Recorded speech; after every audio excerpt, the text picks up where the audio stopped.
Pengaruh sebuah dosa. Dan ada 6 dosa yang kalau dilakukan oleh manusia Allah segerakan azabnya di dunia sebelum akhirat. Ma'asyiral muslimin yang dimuliakan Allah Subhanahu wa taala. Nabi sallallahu alaihi wasallam bersabda kepada Abi Dzar Al-Ghifari radhiyallahu anhu, la tanzur ila sigharil khati'ah walakin unzur ila man asaitahu. Jangan melihat kepada kecilnya sebuah dosa, tetapi lihatlah kepada siapa Anda melakukan dosa. Karena ada orang-orang yang terpancing dengan pembagian dosa. Ada dosa besar, ada dosa kecil. Sehingga kemudian ketika orang ini terfokus kepada pembagian dosa, ketika dia masuk kepada dosa kecil, dia mengatakan, ini kan dosa kecil saja, belum sampai dosa besar. Maka Nabi SAW mengajarkan kaedah kepada kita, jangan lihat kecilnya dosa, tetapi lihatlah kepada siapa Anda melakukan dosa. Karena setiap dosa itu ada pengaruh di dunia. Ingat, Allah Subhanahu wa taala itu memiliki tentara yang banyak. Allah mengatakan, wa ma ya'lamu junuda rabbika illahu wa ma huwa illa dzikra lil bashar. Allah Subhanahu wa taala mengatakan, tidak ada yang tahu berapa jumlah tentara Allah di muka bumi ini. Maknanya kalau Allah Subhanahu wa taala hendak memberikan hukuman kepada manusia, Allah tinggal kirim saja tentaranya. Dan jangan ditanya bagaimana Allah Subhanahu wa taala mengazab setiap para pendosa itu. Yang jelas azab Allah itu pedih. Makanya Imam Ibnul Qayyim rahimahullahu taala mengatakan, beliau mengatakan, malladzi akhraja li abawaini minal jannah daran naimi wal bahjah. Imam Ibnul Qayyim membuat sebuah pertanyaan, apa yang menyebabkan Adam dan juga Hawa dikeluarkan dari dosa? Kemudian apa pula yang menyebabkan iblis menjadi dilaknat dan diusir dari sorga? Apa penyebab Fir'aun dan juga bala tentaranya ditenggelamkan? Apa pula kemudian kaumnya Nabi Syuaib sampai dikirim azab yang sangat pedih? Qarun ditenggelamkan ke bumi. Kemudian Bani Israel dikirim tentara-tentara bengis sehingga menghancurkan mereka. Tahu anda sebabnya? Kata Imam Ibnul Qayyim rahimahullahu taala, innaha dzunub, itu semua dikarenakan dosa-dosa yang mereka lakukan.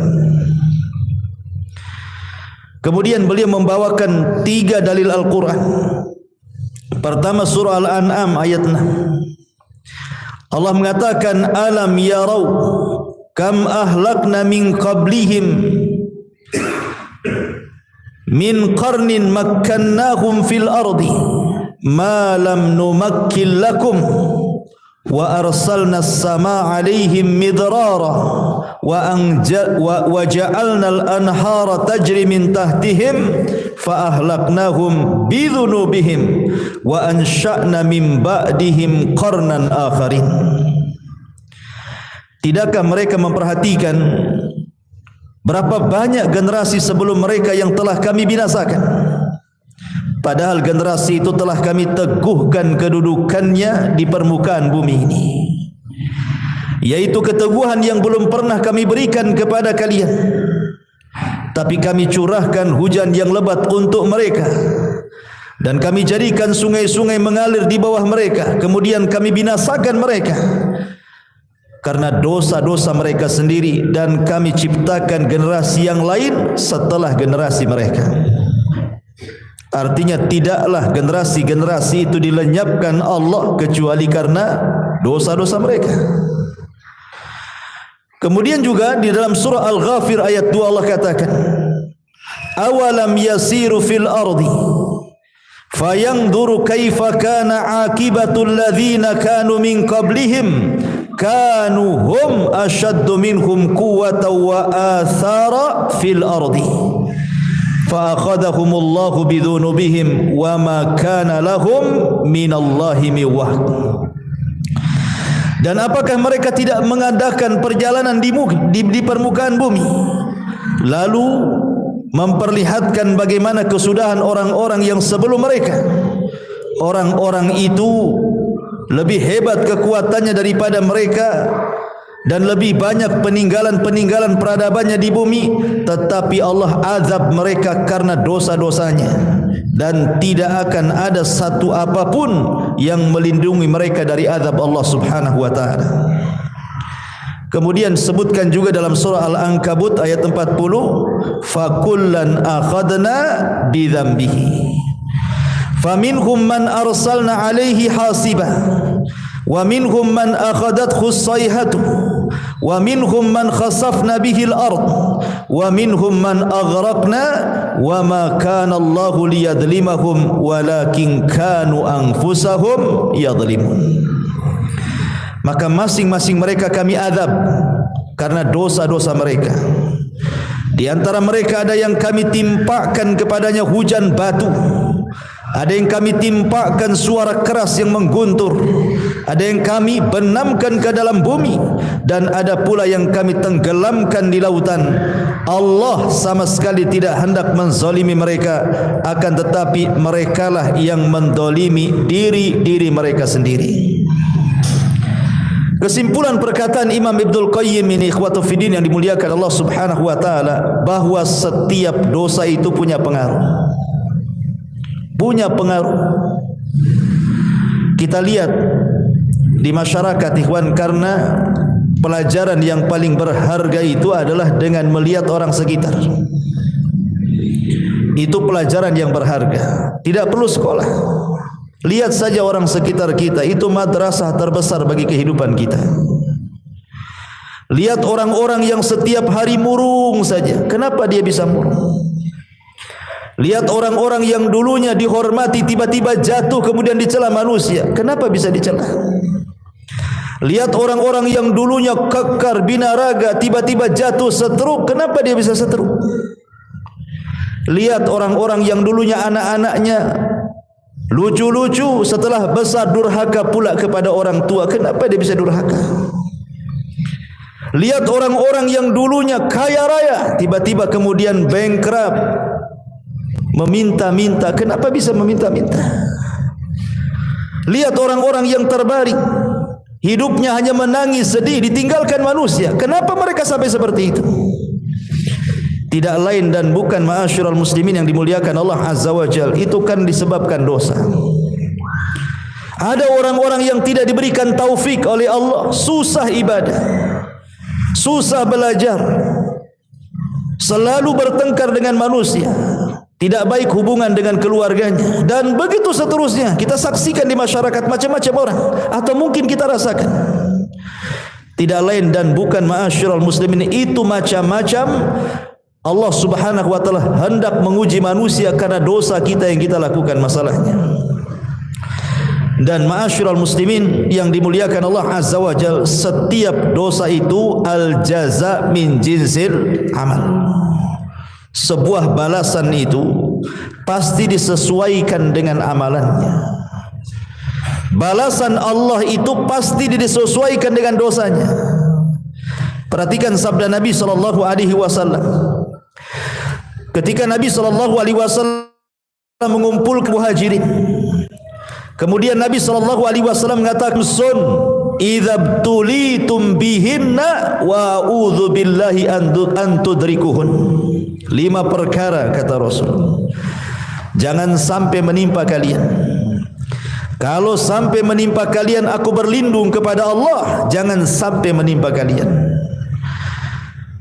Yang pertama kata Rasul, lam tadharil fahisyah fi qaumin qat hatta yu'linu biha illa fasha fihi mutta'un wal auja allati lam takun madat fi aslafihim alladhina madaw. Tidaklah sebuah fahisyah, perzinahan, homoseksual, LGBT dan yang semacamnya menyebar, dan itu sudah terang-terangan, sudah tidak sembunyi-sembunyi lagi, kecuali akan disebar kepada mereka penyakit taun dan penyakit-penyakit yang belum pernah terjadi di zaman Nabi. Kemudian yang kedua, lam yanqusul mikyala wal mizana illa ukhidhu bisinin wasyiddatil maunati wa jawri sultani alaihim. Tidaklah mereka curang dalam dagang, mulai mengurang-urang takaran, mengurang-urang timbangan, mengurang-urang meteran, kecuali mereka akan dikirim paceklik yang berkepanjangan. Susahnya ekonomi bahkan dikuasakan kepada mereka penguasa-penguasa zalim. Kemudian yang ketiga, walam yamna'u zakata amwalihim illa muni'ul qatra minas sama walaulal bahaim lam yumtar. Tidaklah mereka bakhil, tidak mau mengeluarkan zakat-zakat mereka, kecuali Allah tahan hujan dari langit. Kalaupun turun hujan, itu hanya untuk binatang-binatang ternak, tapi tidak menyuburkan bagi manusia.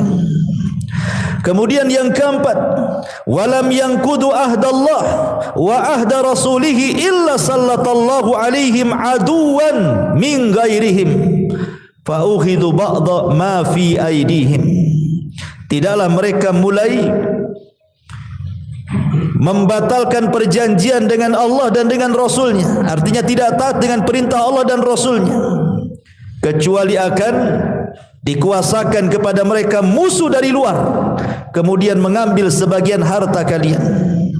Dan yang terakhir, wa man lam tahkum a'immatuhum bi kitabillah wa yatakhayyaruna mimma anzalallah illa ja'alallahu ba'sahum bainahum. Dan tidaklah para pemimpin-pemimpin kaum muslimin menegakkan kitab Allah dan mereka memilih di luar daripada apa yang diturunkan Allah, kecuali Allah akan retakkan mereka, Allah akan buat mereka berselisih. Inilah 5 dosa yang kata Imam Ibnul Qayyim rahimahullahu ta'ala, perhatikan, al-jaza min jinsil amal. Balasan itu disesuaikan dengan dosa yang diamalkannya. Yang pertama, ketika Allah Subhanahu wa taala menimpakan berbagai macam penyakit taun dan yang semacamnya kepada orang-orang yang mereka terang-terangan melakukan zina, melakukan homoseksual, LGBT atau yang lainnya, kenapa Allah timpakan dengan berbagai macam penyakit? Kata beliau, fadhuhurul fawahish, adapun tampaknya fahisyah, maksudnya perbuatan zina dan yang semacamnya itu, kemudian ditimpakan penyakit-penyakit iqaban yukafi maladzatiha. Maka ketika orang melakukan zina kemudian dikirim penyakit, maka itu sesuai dengan kelezatan maksiat yang dirasakannya. Ketika dia melakukan maksiat, dia merasakan lezat dengan maksiatnya. Dia tidak merasa bahwa itu perbuatan dosa. Makanya Allah Subhanahu wa taala timpakan penyakit kepada mereka. Begitulah cara Allah Subhanahu wa taala membalas. Sebagaimana dia merasa lezat ketika melakukan maksiat, ketika datang penyakit, maka dia merasa sakit luar biasa. Lihat orang-orang yang terkena penyakit AIDS, ada di antara mereka yang melepuh kulitnya, ada yang mereka kemudian dagingnya terkelupas dari tulangnya, ada yang stroke, ada yang sampai mengalami kematian. Begitulah Allah Subhanahu wa taala balas al-jaza min jinsil amal. Kemudian kenapa Allah Subhanahu wa taala tidak menurunkan hujan kepada orang-orang yang mereka yang kedua, kenapa Allah Subhanahu wa taala mengirim paceklik yang banyak, kemudian susah ekonomi, kemudian dikuasakan pemimpin yang zalim kepada mereka orang-orang yang curang dalam berdagang? Kata Imam Ibnul Qayyim rahimahullahu taala, wa zulmun nasi li ba'dihim al-ba'dha fi arzakihim bil ghishi wal khida fil mizani tuqabiluhu uqubata habsir rizqi bil jafafi wal majaati wa zulmi sultani ra'iyatihi. Kata beliau, karena orang yang mengurang-urang takaran, mengurang-urang timbangan meteran atau curang dalam berdagang, hakikatnya dia sedang melakukan kezaliman. Dia sedang melakukan kezaliman kepada orang lain. Bisa saja orang-orang yang Anda curang itu dia anak yatim, atau mungkin orang miskin, atau orang susah. Berarti hakikatnya Anda memakan harta anak yatim, memakan harta orang-orang miskin dan begitu seterusnya. Makanya al-jaza min jinsil amal. Ketika Anda dengan curang itu merasa bahwa dengan itu akan mendapat keuntungan yang banyak. Kan orang curang itu kan keyakinannya dia dapat untung yang banyak kan. Kenapa dia kurangi dari 1 kilo 2 on, pikirnya 2 on itu akan dapat keuntungan bagi dia. Makanya kenapa hukumannya Allah tahan rizkinya. Justru Allah tahan rizkinya. Dengan cara apa? Dikirim paceklik walaupun hujan gak ada berkah. Kemudian dikirim kepada mereka susah ekonomi. Tujuannya ingin mendapatkan ekonomi, Allah persusah pula ekonominya. Kemudian dikirim para penguasa yang zalim, akhirnya membuat aturan-aturan menyusahkan masyarakat. Lihat bagaimana al-jaza min jinsil amal, kata Imam Ibnul Qayyim rahimahullahu taala. Begitu juga wa man'un nasi li zakatihim, dan orang yang mencegah manusia untuk mengeluarkan zakatnya. Yu'aqibun nas alaihi bi uqubati min jinsihi min jinsi dzambihi. Kata Imam Ibnul Qayyim juga, maka Allah Subhanahu wa taala memberikan balasan sesuai dengan jenis dosanya. Ketika dia menahan zakat, Allah tahan juga hujan. Ketika mereka menahan, Allah tahan juga. Ketika mereka melepaskan zakat, Allah lepaskan hujannya. Kalaupun seandainya ada hujan itu bukan untuk kita, tetapi untuk binatang ternak saja. Kalau bukan karena binatang ternak, mungkin langit tidak akan hujan lagi. Adapun yang keempat, ketika Nabi SAW mengatakan, ketika mereka mulai memudarkan perjanjian Allah dengan Rasulnya, mulai mereka membantah Al-Quran dan Sunnah, tidak mau mengikuti perintah, menjauhi larangan, dan juga malah kemudian melakukan larangan, malah tidak menikmati yang dihalalkan, malah menikmati yang diharamkan. Maka kata Imam Ibnul Qayyim rahimahullahu ta'ala, maka mereka pun diberikan iqab sesuai dengan jenis dosanya. Apa jenis dosanya? Dikirim kepada mereka musuh dari luar. Karena kekuatan kaum muslimin itu, kalau mereka berpegang dengan Al-Quran dan Sunnah, ikhwan. Makanya kalau masjid-masjid kaum muslimin penuh di mana-mana, musuh-musuh Islam takut. Ketika anak-anak kaum muslimin sudah mereka kembali kepada Al-Quran, menghafal Al-Quran, kembali kepada hadis, menghafal hadis dan mempelajarinya, musuh-musuh Allah takut. Tapi ketika masjid mulai kosong, Al-Quran sudah tidak dipelajari, hadis dijauhi, Islam kemudian malah dibuat orang tidak suka, musuh senang, masuk musuh, akhirnya mencaplok sebagian kekuasaan kita. Al-jaza min jinsil amal. Dan yang terakhir, begitu juga ketika para pemimpin kita sudah tidak berhukum dengan hukum Allah, malah senang dengan hukum di luar daripada hukum Allah, dan mereka pilih pula itu pula hukum yang cocok bagi mereka. Mereka tinggalkan Quran dan Sunnah, maka Allah akan buat berselisih, akan dibuat berselisih di antara mereka.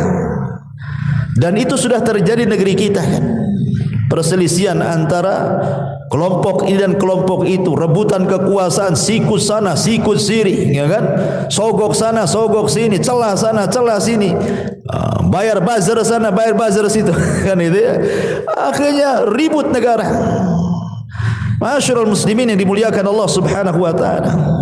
Dari sini menunjukkan bahwa apapun dosanya, baik umum seperti hadis ini, tetap ada pengaruhnya, apalagi khusus.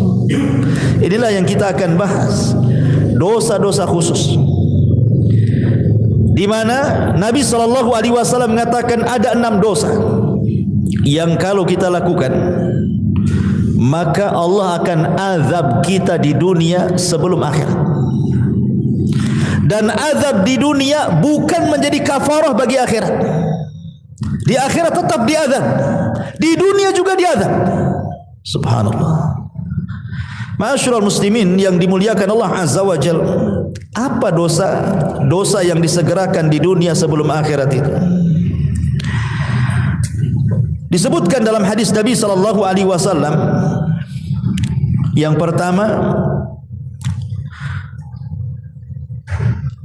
Imam Abi Dawud, Tirmidzi, Ibnu Majah meriwayatkan sebuah hadis dari jalur Abi Bakrah radhiyallahu anhu.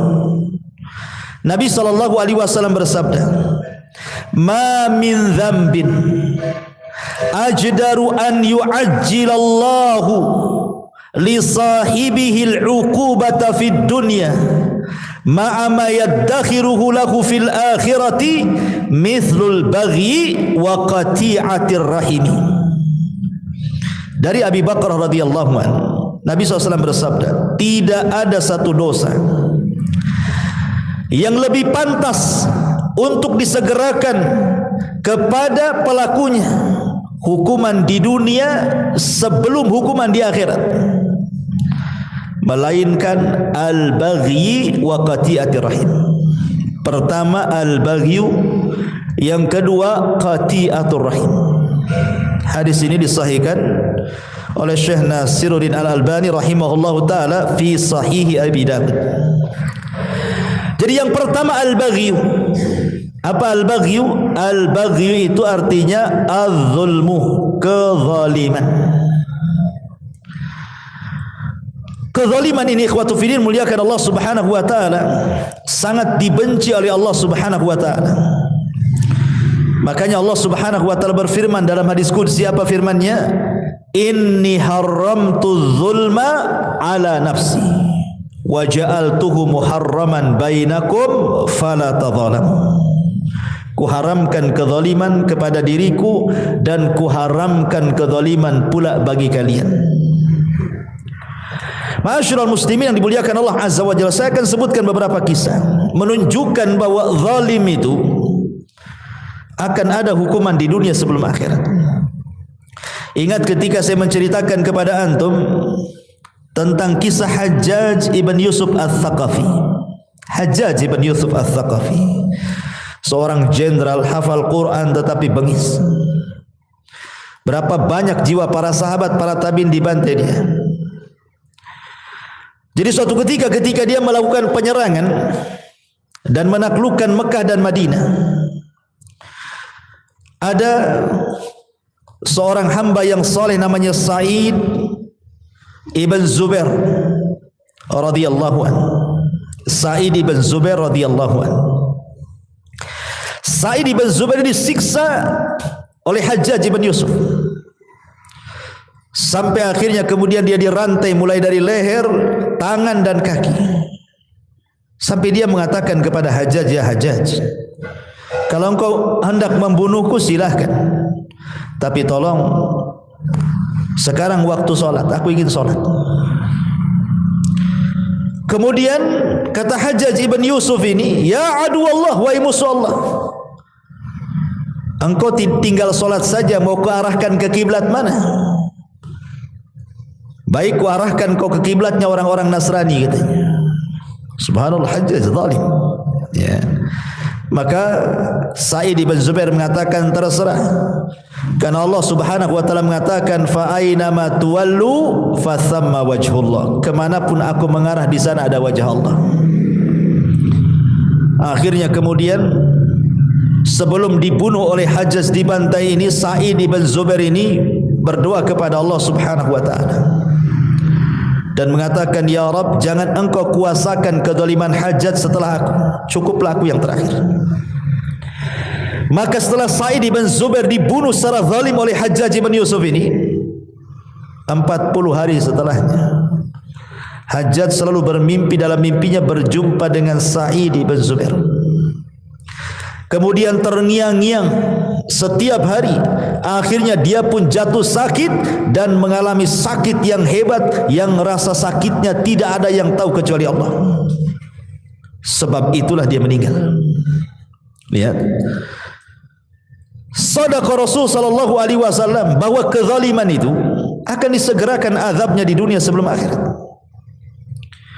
Bahkan dikisahkan, ma'asyiral muslimin yang dimuliakan Allah Azza wa Jalla, dari Yahya al-Burmuki rahimahullahu ta'ala. Yahya al-Burmuki ini adalah salah satu menteri pada kekhilafan Harun ar-Rasyid. Harun ar-Rasyid menjadikan Yahya al-Burmuki ini salah satu wazirnya, penasehatnya. Tetapi kemudian amanah daripada Harun ar-Rasyid, jabatan yang diberikan kepada Yahya al-Burmuki ini melewati batas kewenangan dia. Akhirnya dia pun melakukan kezaliman, memperkaya dirinya dan begitu seterusnya, menzalimi orang lain. Lah akhirnya kemudian ketahuan, maka Harun ar-Rasyid marah karena kezaliman yang dilakukan Yahya al-Burmuki ini.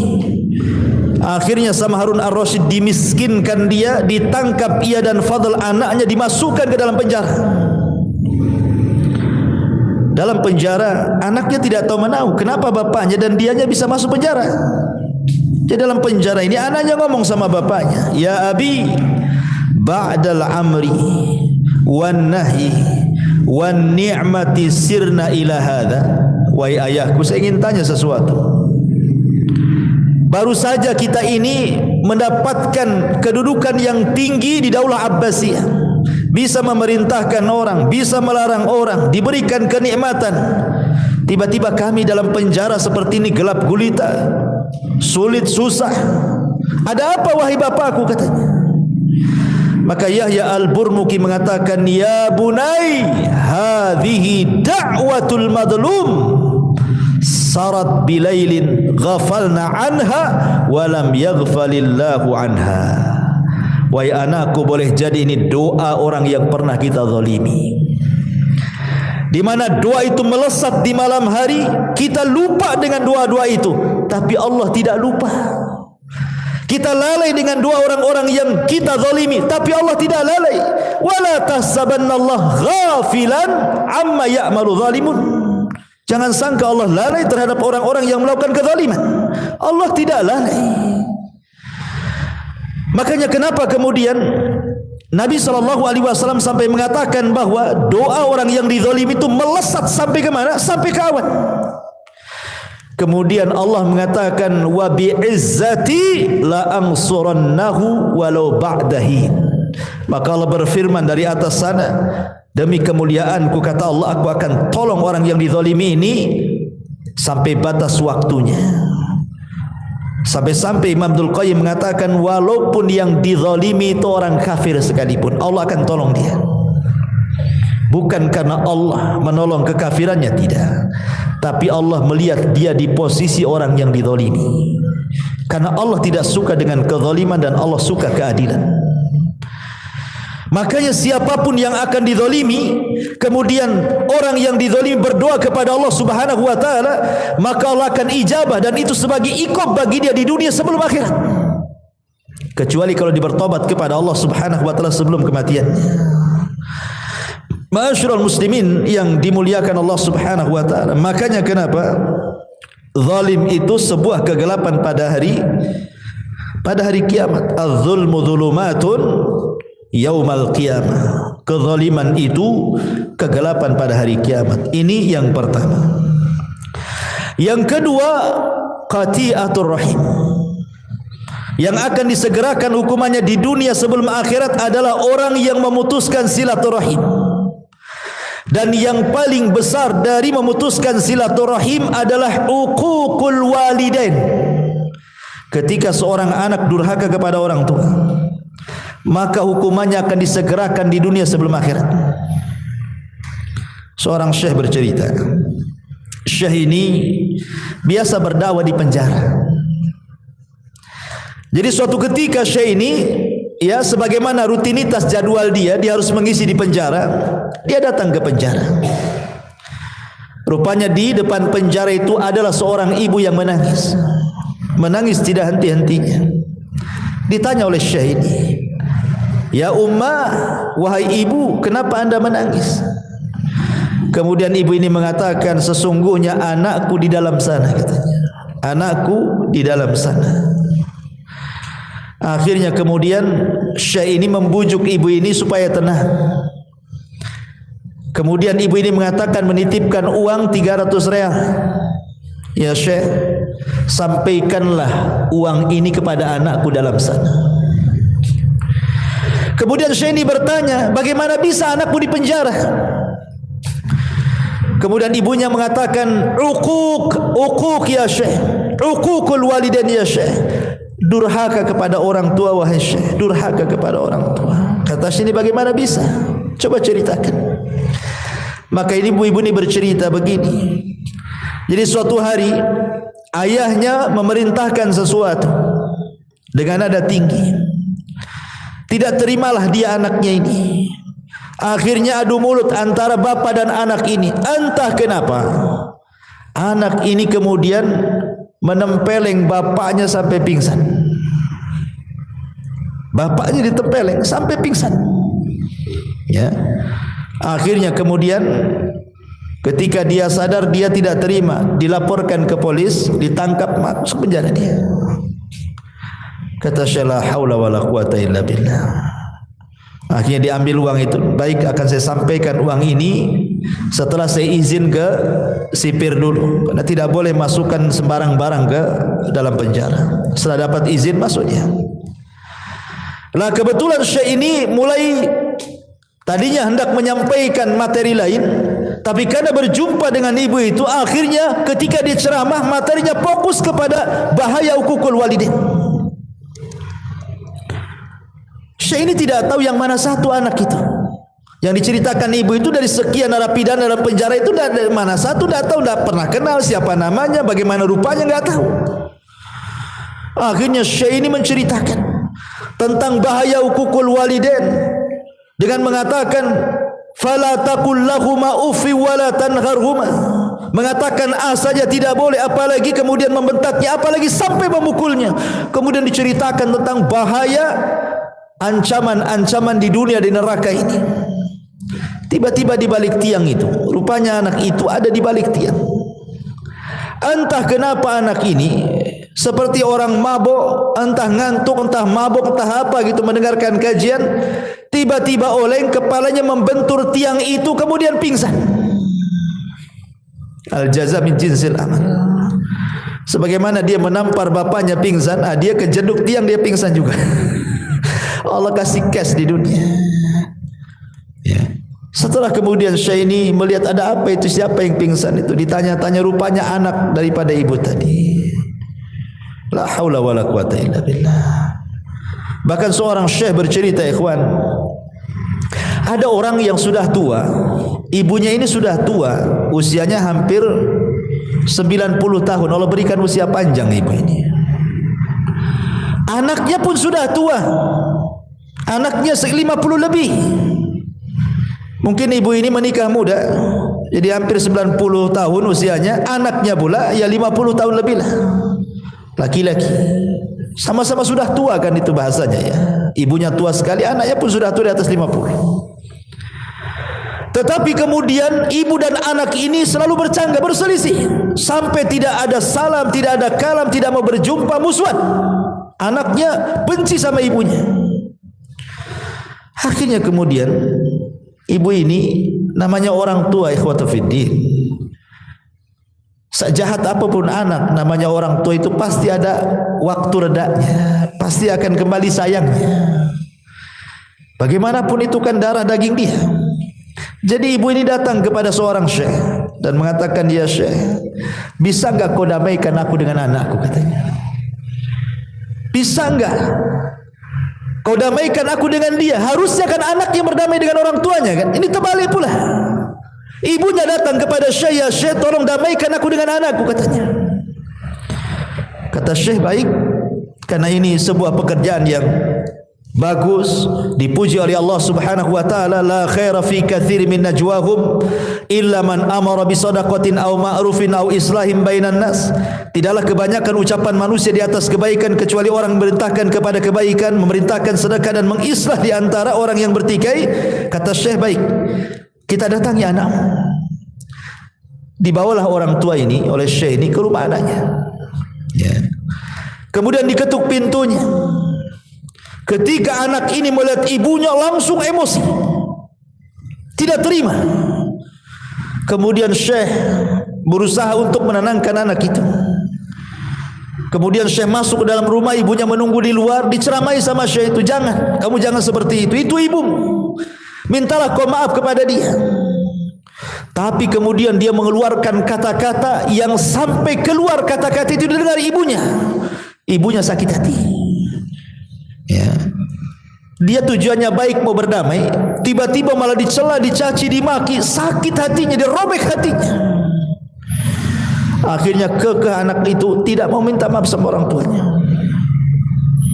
Maka sebelum pulang, entah kenapa ibunya terlontar kalimat, ya Rabb, kama akhraqani, sebagaimana dia telah membakar hatiku, menjadi panas hatiku, menjadi hancur hatiku, katanya, maka bakarlah hatinya, katanya. Kemudian kata ibu, ya syekh, pulang kita, katanya. Pulang. Ya. Baru sehari dua hari, entah kenapa kemudian anak itu mengalami sakit di dadanya, panas luar biasa. Ya, panas. Sampai dia datang ke tabib. Tabib pun bingung, itu penyakit apa tuh? Kok bisa panas gitu ya dalamnya tuh, kayak terbakar gitu hatinya. Sampai dokter angkat tangan, tidak bisa, ini nggak tahu penyakit apa ini, katanya. Akhirnya dia cobalah baru sadar, jangan-jangan kemudian ini kesalahan dia dengan ibunya. Dia coba datang kepada syekh tadi. Kemudian mengatakan, ya syekh, pernahkah ibuku mengatakan sesuatu tentang aku, katanya. Saya tidak tahu. Kalau begitu kau minta maaflah sama orang tuamu. Ma'asyiral muslimin yang dimuliakan Allah Azza wa Jalla, dari dua kisah ini saja kita mengetahui bahwa al-jaza min jinsil amal. Jadi ada balasan-balasan orang-orang yang mutus silaturahim, durhaka kepada orang tua itu, Allah akan balas di dunia sebelum akhirat. Lihat ceritanya Jurez. Jurez ini durhaka kepada orang tua itu hanya gara-gara dipanggil tak mau datang. Bukan lagi tidur, bukan lagi kerja, tidak, lagi sholat. Jurez kan lagi sholat. Masalahnya kan dia sholat sunnah. Harusnya dia batalkan, karena panggilan ibu wajib, sholat sunnah itu sunnah saja kan. Secara hukum ilmunya adalah batalkan sholat sunnah, ikut panggilan orang tua, itu yang benar. Tapi Jurez orang jahil tapi ahli ibadah. Dia berpikir bahwa hak Allah didahulukan dibandingkan hak orang tua, diteruskan pula solatnya. Ketika ibunya memanggil sekali, tidak kunjung juga datang. Besoknya gitu lagi dipanggil, dia sedang solat, dipanggil tidak kunjung datang, sampai 3 kali. 3 hari berturut-turut dipanggil pula tak mau datang. Ibunya kan tidak tahu Jurez ini sedang apa. Akhirnya ibunya berdoa kepada Allah, ya Rabb, kalau Jurez seperti ini kepada aku, katanya, dia fokuskan ibadah yang tidak mempedulikan ibunya sendiri, jangan kau wafatkan ya Rabb si Jurez sampai kau kirimkan pelacur untuk memfitnah dia, katanya. Subhanallah. Ketika doa ibu ini merasa dizalimi kan, itu berdoa. Akhirnya betul, tiba-tiba kemudian ada orang yang tidak suka dengan Jurez. Dia sewa pelacur. Kemudian dikatakan, kau goda Jurez itu sampai berzina. Akhirnya dia pun menggoda, tapi Jurez tidak juga tergoda. Akhirnya kemudian disiasati. Di situ ada penggembala kambing, berzina lah wanita itu dengan penggembala kambing, akhirnya hamil. Kemudian dituduhkanlah anak ini anak Jurez. Setelah lahir, kemudian dikatakan ini anaknya Jurez katanya. Maka Bani Israel marah, dipukuli Jurez, dirobohkan tempat ibadahnya. Kemudian tapi Jurez sebelum hampir saja mau dibunuh, dia mengatakan aku tidak bersalah. Kemarikan bayi itu katanya. Kemarikan bayi itu. Ketika bayinya dihadapkan, kemudian ditusuklah lambungnya dan mengatakan man abuk, siapa sebenarnya bapakmu itu. Tentu tidak sengaja kan, Jurez ini hanya mengatakan seperti itu, tapi ini karomah, memang Jurez enggak salah.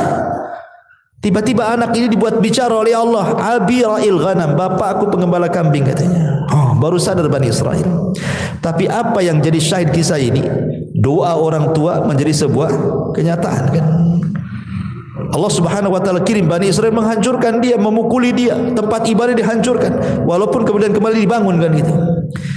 Dari sini menunjukkan qati'atur rahim adalah dosa yang disegerakan. Jadi yang pertama zalim, yang kedua memutus silaturahim. Hati-hati. Kalau anda seorang mudir di perusahaan, jangan pernah zalim kepada bawahan. Gaji mereka sebelum keringatnya kering kata Nabi. Kalau anda seorang suami, jangan zalim kepada istri, kepada anak-anak. Atau punya orang tua, jangan zalim kepada orang tua. Tabarru abaakum tabarrukum abnaukum kata Rasul. Berbuat baiklah kepada orang tua kalian, nanti anak-anak kita berbuat baik sama kita. Kalau kita tidak berbuat baik sama orang tua kita, nanti anak-anak kita Allah kirim yang durhaka dengan kita. Betapa banyak anak-anak yang kita sayang waktu kecil, ketika dia sudah tua, kita sudah tua, anak-anak sudah besar, kita sakit, tidak ada yang peduli dengan kita, ikhwan. Banyak tuh orang-orang tua yang kayak gitu itu. Menyesal melahirkan anaknya itu. Setelah dia terbaring sakit, tidak ada satupun anak yang datang. Bahkan ada satu syekh itu bercerita. Jadi ada dua orang tua itu, suami istri, sudah nenek-nenek. Qadarullah meninggallah istrinya. Secara otomatis karena sudah tua bapaknya ini harus ikut kepada anak yang paling tua kan gitu, dibandingkan kepada anak-anak yang muda-muda karena semua sudah kawin. Akhirnya kemudian orang tua ini ngikut kepada anak yang paling tua. Sehari dua hari tidak ada masalah. Seminggu dua minggu tidak ada masalah. Sebulan dua bulan mulai ada masalah. Istrinya tidak suka dengan dia karena hidup satu rumah. Ya. Entah kenapa istrinya kemudian ngomong sama suaminya setelah perdebatan yang panjang, meminta supaya bapaknya jangan tinggal di dalam rumah katanya. Lah kebetulan di samping rumah itu ada kamar khusus untuk sopir. Akhirnya disepakati bagaimana kalau kita letakkan saja orang tua itu di kamar sopir saja. Jadi dia terpisah dari kehidupan kita di dalam.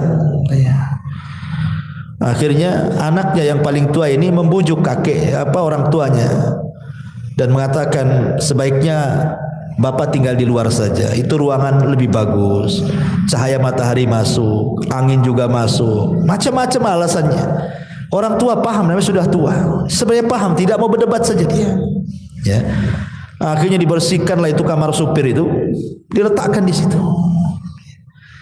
Satu hari dua hari masih ditengok, dua tiga hari masih ditengok, sebulan dua bulan sudah mulai dicueki. Ya kadang ditengok kadang tidak.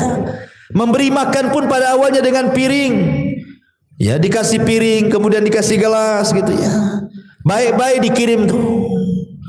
Tapi lama-lama bosan. Terkadang pakai kresek, terkadang pakai piring, sudah tidak menghargai lagi. Ya. Sampai pada waktunya setelah berbulan-bulan, beberapa bulan, tidak sampai 1 tahun dia di rumah di kamar supir itu, akhirnya sakit parah karena tidak pernah dibersihkan dengan bau busuk yang luar biasa di situ. Meninggallah kemudian ayahnya. Meninggal. Uququl walidain. Saya bayangkan. Lah ketika di hari ayahnya meninggal nih, akhirnya kemudian cucunya, anak daripada anak tertuanya ini, kemudian ikutlah membersihkan kamar itu karena mau ditempati supir lagi, dibersihkan. Ketika masuk bau busuk yang luar biasa di dalam itu, sampah berserakan, enggak pernah disapu gitu.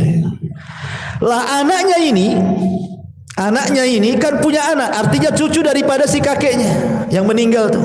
Masih kecil. Ya, sekitar 8 atau 7 tahunan. Masuklah ke kolong ranjang itu, tempat kakeknya tidur itu. Rupanya di situ ada piring dan gelas. Kemudian diambillah piring dan gelas itu, tiba-tiba dipeluknya. Kemudian ayahnya mengatakan, nak, lempar nak, itu piring kakekmu itu, dia sudah meninggal, sudah tidak ada gunanya, kotor nak, katanya. Tapi anak ini tidak mau melepaskan. Entah kenapa, mungkin Allah buat dia bicara dan mengatakan, tidak, aku ingin jadikan gelas dan piring ini untuk menyuapi engkau wahai ayahku jika engkau sakit, tidak sebagaimana kakek yang kau tidak pernah suapi dia, katanya. Subhanallah. Diingatkan sama anaknya yang umur 7 tahun. Bagaimana dia bisa ngomong begitu kalau Allah tidak bicara? Coba, Allah yang buat bicara anak itu ngomong begitu. Kadang anak-anak segitu kan polos ngomongnya. Dari situ dia menyesal. Dipeluknya kasurnya, menyesal saat jadi-jadinya. Apa menunggu orang tua kita meninggal baru kita menyesal berbuat baik, ikhwan? Ya. Ma'asyiral muslimin yang dimuliakan Allah Azza wa Jalla, ini yang kedua. Yang ketiga, kata Nabi SAW adalah al-khiyanatu wal-kadhib. Dan yang keempat, yang ketiga dan keempat, yang ketiga al-khiyanat dan yang keempat al-kadhib. Dan itu berdasarkan hadis yang dikeluarkan al-Imam At-Tabrani. Ma min dzambin ajdar an yu'ajjilallahu ta'ala li sahibihi al-'uqubah fid dunya ma'a ma yaddakhiruhu lahu fil akhirah min qati'atir rahimi wal khiyanati wal kadhibi. Tidak ada dosa yang lebih patut untuk dipercepat siksaannya oleh Allah terhadap pelakunya di dunia sebelum di akhirat, kecuali orang-orang yang memutus silaturahim, berkhianat dan berdusta. Berkhianat dan berdusta. Ma'asyiral muslimin yang dimuliakan Allah Subhanahu wa taala, bicara tentang khianat. Khianat ini gambarannya umum, ikhwan. Berkhianat itu kan umum. Ya, dikasih harta, berkhianat dengan harta, tidak amanah dengan harta, dibelanjakan pula di jalan syaitan. Diberikan jabatan, tidak amanah dengan jabatannya, berbuat zalim kepada bawahan, berbuat zalim kepada rakyat dan begitu seterusnya. Berkhianat. Ya. Makanya kenapa Nabi SAW menjadikan khianat itu adalah tanda-tanda dekatnya kiamat. Kata Nabi SAW, la taqumus sa'ah hatta yadhharal fushu wattafakhushu wa qati'atur rahimi wa su'ul mujawarati wa hatta yu'tamanul kha'in wa yukhawwanul amin. Tidak akan terjadi hari kiamat sehingga muncul perkataan keji, kebiasaan berkata keji, memutuskan kerabat, keburukan bertetangga, dan sehingga orang-orang khianat diberikan amanah, sedangkan orang-orang yang amanah dianggap berkhianat. Dan inilah harinya yang disabdakan Rasul itu. Di hari ini orang yang jujur itu langka, ikhwan. Susah cari orang jujur itu. Karena memang aturan yang membuat kita tidak jujur, kan? Buat KTP nembak, buat SIM nembak, buat vaksin nih, kartu vaksin nembak. Susah aturannya yang dibuat kita tidak jujur. Korupsi itu mulai dari atas sampai ke bawah, terstruktur. Ya. Orang itu susah cari, makanya jangan di zaman sekarang, di zaman Umar radhiyallahu anhu, itu di zaman sahabat loh. Umar bin Khattab radhiyallahu anhu malam-malam itu belusukan, enggak bawa wartawan ya. Kemudian tengoklah ada tenda, kok bercahaya di situ. Karena begini, ikhwan, gambaran di zaman Umar itu. Umar itu menyediakan tenda-tenda yang banyak. Untuk apa?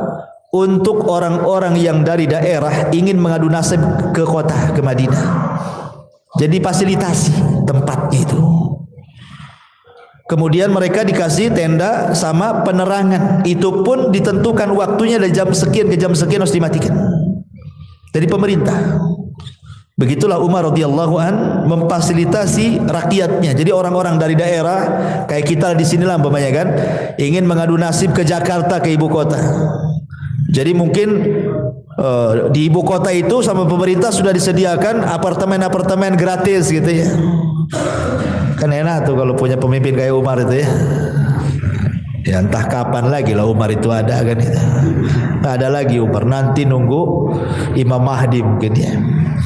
Jadi Umar radhiyallahu an ini malam-malam nampak kok ada tenda yang belum dimatikan, harusnya mati jam segini. Ini penerangan pemerintah.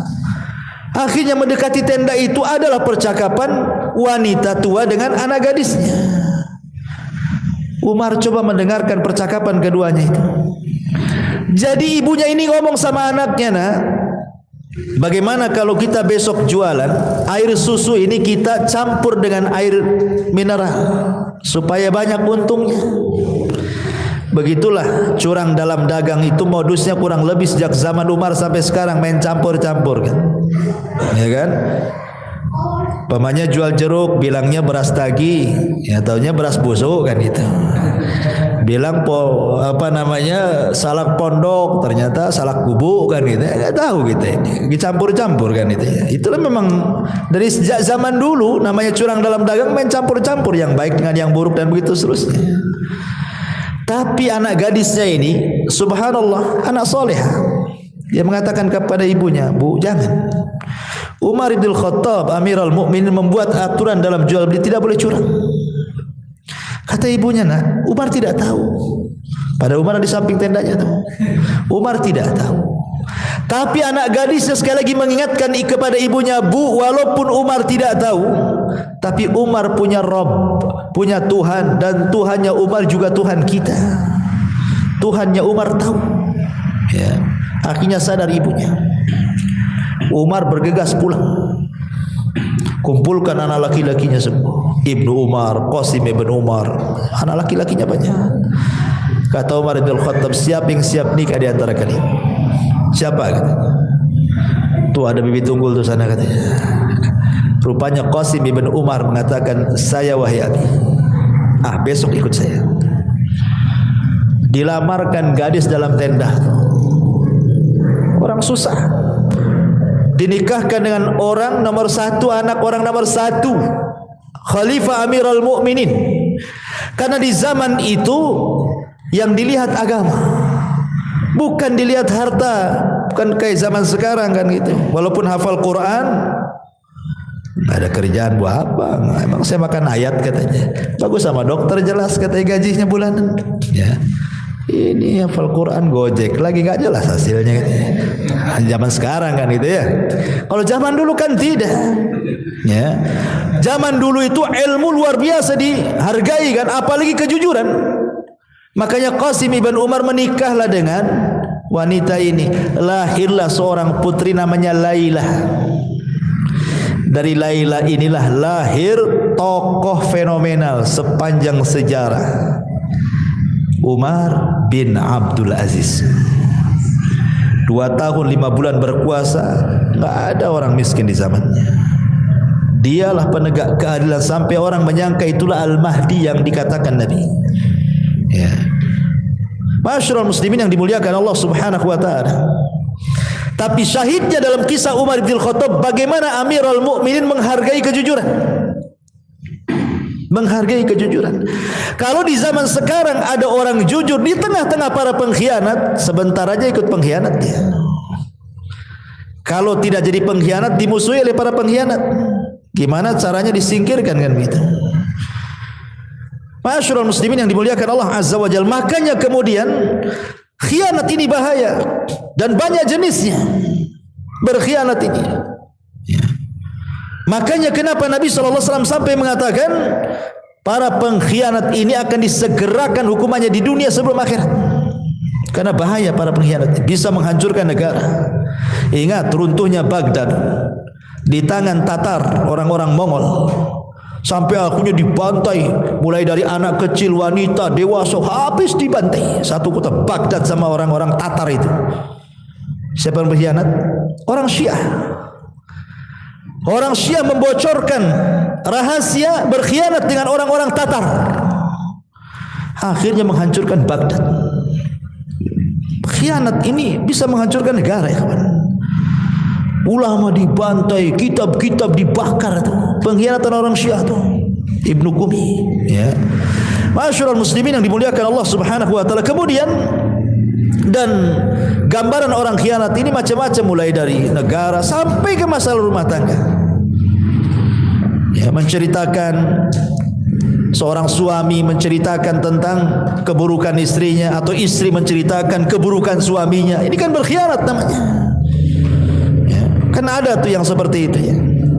Kemudian juga yang keempat yang disegerakan hukumannya adalah al-kadzib, dusta. Dan dusta ini disebutkan dalam hadis Nabi sallallahu alaihi wasallam, yahdi ilal fujur, mengarah kepada fujur, keburukan. Wal fujuru yahdi ilan nar, dan keburukan itu mengarah ke neraka.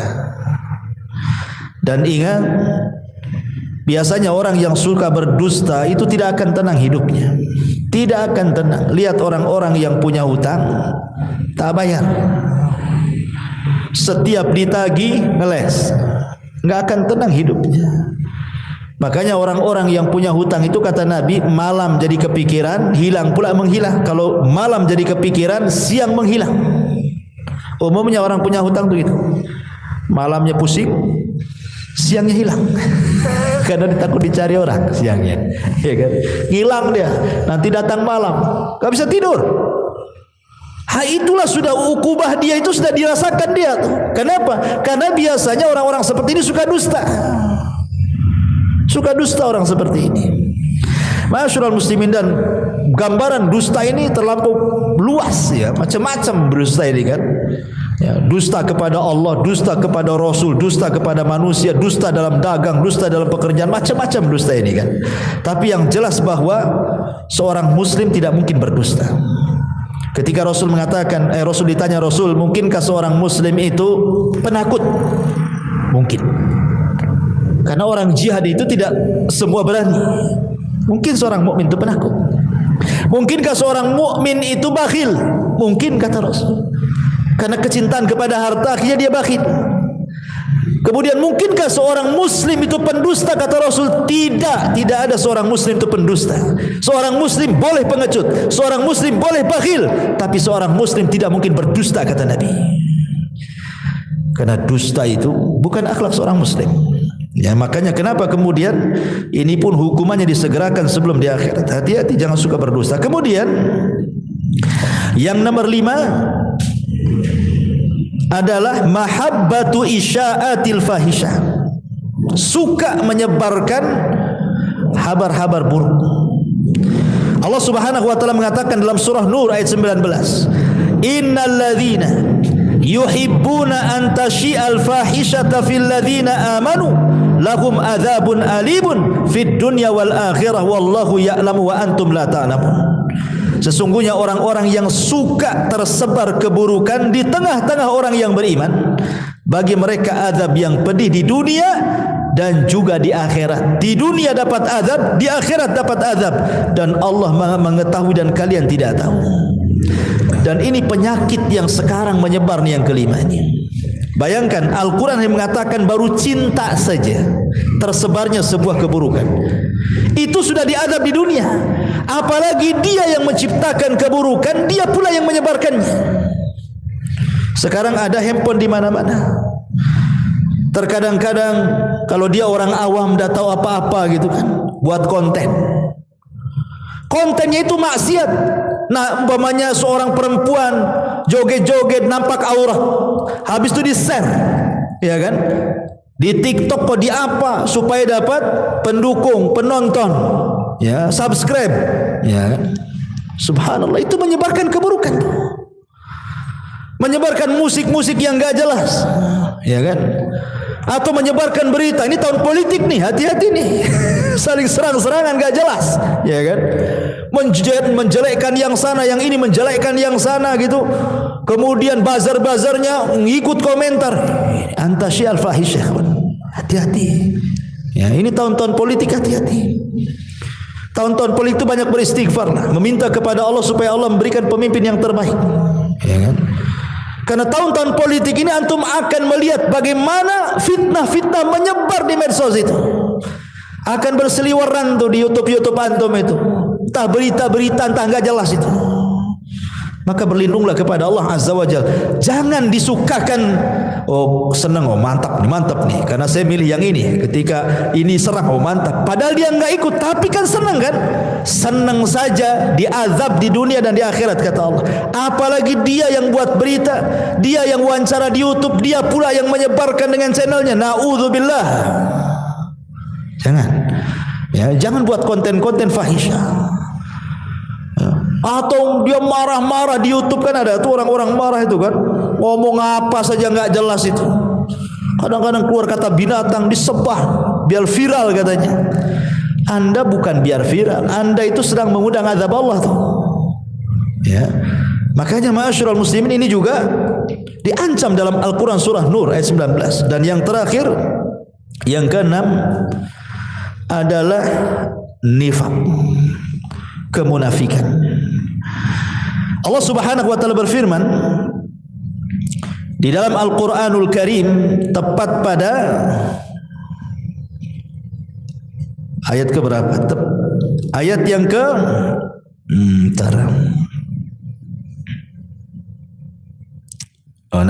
ya. Allah Subhanahu wa taala mengatakan ketika menyebutkan orang-orang munafik, yahlifuna billahi ma qalu. At-Taubah 74.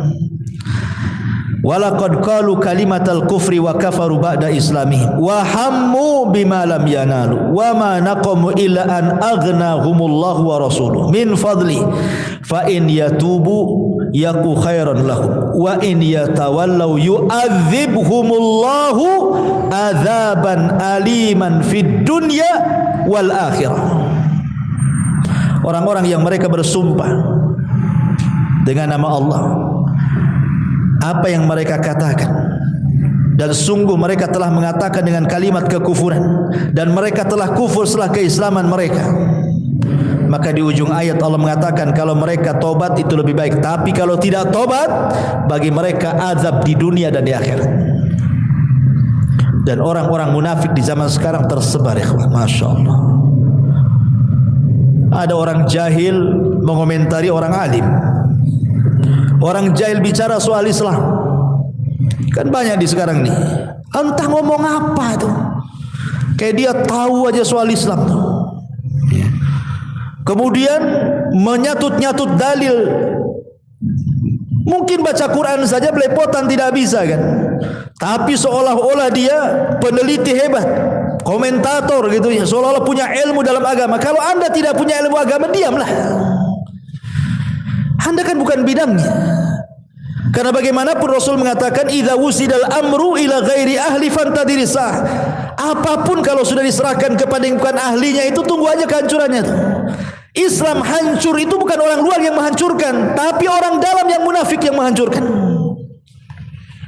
Disebarnya Islam-Islam yang kita kenal liberal hari ini contohnya kan, menyamakan agama itu semua sama. Sampai kemudian juga akhirnya dibentur-benturkan Islam itu dengan perkara-perkara yang memang sebenarnya tidak ada berbenturan. Contoh umpamanya ketika datang Natal, kita kan disuruh menghormati orang-orang di luar daripada Islam selama mereka tidak menyerang kita, tidak memerangi kita. Antabarruhum wa tuqsitu ilaihim, kata Allah, untuk berbuat baik kepada mereka dan berbuat adil kepada mereka. Kita disuruh. Tapi kita punya kalimat lakum dinukum waliyadin. Bukan berarti ketika mereka buat acara kita ikut terlibat, ikut pakai atribut mereka, ikut mengucapkan selamat mereka. Coba bayangkan. Ternyata orang-orang di luar Islam pun sebenarnya, kalaupun orang Islam tidak ngomong seperti itu pun, mereka tidak sakit hati. Yang sakit hati itu gerombolan orang-orang sakit hati dalam Islam mana? Disalah-salahkan pula kita yang memfatwakan, jelas-jelas ulama mengharamkan. Malah kita pula tidak dikatakan ini enggak nasionalis nih katanya. Mecah belah. Subhanallah ikhwan. Orang yang menjaga keyakinannya dibilang memecah belah. Harus dibedakan ikhwan. Masalah toleransi dengan antar umat beragama itu dalam Islam jangan diajarkan masalah ini. Islam paling lengkap. Jangan ajarkan kita soal toleransi. Quran dan Sunnah sudah mengajarkan sedemikian rupa. Ya. Nabi itu hidup di tengah-tengah orang Yahudi loh. Bukan hidup langsung ke Madinah jadi negara Islam, tidak. Pernah hidup bersama orang Yahudi, orang Nasrani, orang musyrik. Rasul lihat bagaimana mengajarkan kepada kita hidup di tengah-tengah antar umat beragama kan. Semua ada ilmunya, ya. Tetapi orang-orang ini wallahu a'lam, salat ke mereka tak salat kita tidak tahu. Hanya model handphone, kemudian di depan handphone nongkrong tak ngomong apa-apa. Itu kan gitu ya. Dia tidak sadar handphone ini sebenarnya cuman ada dua kegunaannya. Anda menolong Islam dengan handphone atau Anda menghancurkan Islam dengan handphone. Itu saja. Ya. Anda beli medsos ini untuk apa? Untuk menghancurkan Islam atau untuk membangun Islam? Karena akan ditanya di hadapan Allah Subhanahu wa taala, ya. Ma'asyiral muslimin yang dimuliakan Allah Subhanahu wa taala. Inilah di antara 6 dosa yang disegerakan oleh Allah Subhanahu wa taala azabnya di dunia sebelum akhirat, ya. Adapun pengaruh-pengaruh dosa itu sudah banyak dijelaskan oleh para ulama seperti Al-Imam Ibnul Qayyim rahimahullahu taala menjelaskan tentang athar adzunub, bagaimana dosa itu punya pengaruh yang luar biasa baik kepada individu ataupun kepada masyarakat. Lihat dalam sebuah kisah yang pernah saya kisahkan, kisah di zaman Bani Israel kan. Kisah Israiliyat sebenarnya. Ya, sebagai penyedap saja. Riwayatnya juga masih diteliti, tapi ini masyhur, diletakkan di kitab-kitab tafsir. Jadi ketika Nabi Musa ini sedang mengalami paceklik hebat, tidak turun hujan. Akhirnya kemudian mengajak Bani Israel ke tengah lapangan. Musa itu kalimullah, ikhwan. Nabi yang biasa berdialog dengan Allah. Setelah melaksanakan istisqa dengan Bani Israel, awan pula bukannya hitam malah makin putih. Enggak dikabulkan, kan gitu ya. Harusnya minta hujan, tuh awan hitam, turun hujan.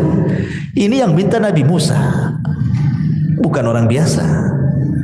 Sehingga Nabi Musa berkata, berdialog dengan ya Rabb, kenapa kau tidak kabulkan permintaan kami dan Bani Israel? Allah mengatakan, ya Musa, tidak bisa, karena di tengah-tengah umatmu ada satu orang, dia bermaksiat 40 tahun dan dia belum bertobat kepada Allah. Kalau engkau mau, keluarkan orang itu dari lapangan, usir dia. Kata Musa, siapa namanya? Oh, tidak bisa, saya tidak akan menyebut namanya. Kau tinggal berteriak saja di hadapan orang-orang. Maka Musa alaihi salatu wassalam langsung mengumpulkan Bani Israel, mengatakan, man minkum, barang siapa di antara kalian ya'sillaha arba'ina sanatan fakhruj, bermaksiat kepada Allah 40 tahun, keluar dari sini, katanya. Yang ada yang keluar lah, nggak mungkin lah ngaku. Ya, orang sebanyak itu. Rupanya ada pula lah yang mungkin merasa dirinya, karena dia juga 40 tahun belum pernah bertobat. Karena malu dia, kemudian serbannya ditutup di kepalanya, dia menunduk dia.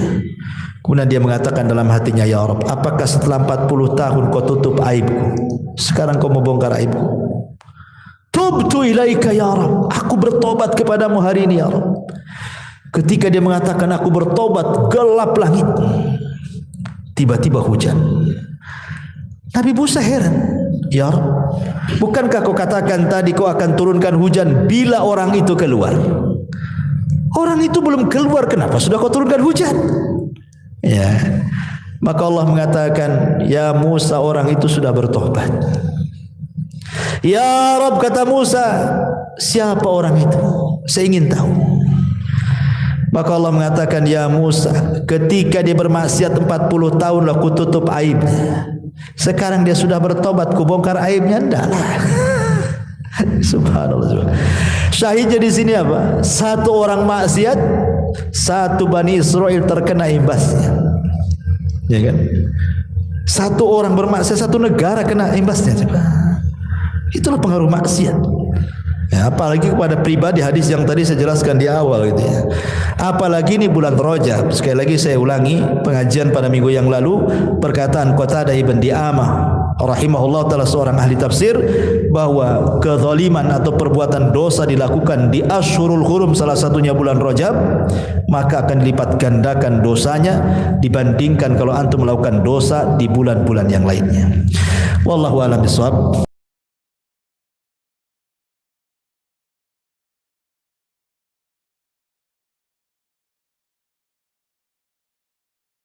Subhanallah walhamdulillah wa la ilaha illallah wallahu akbar. Subhanallah.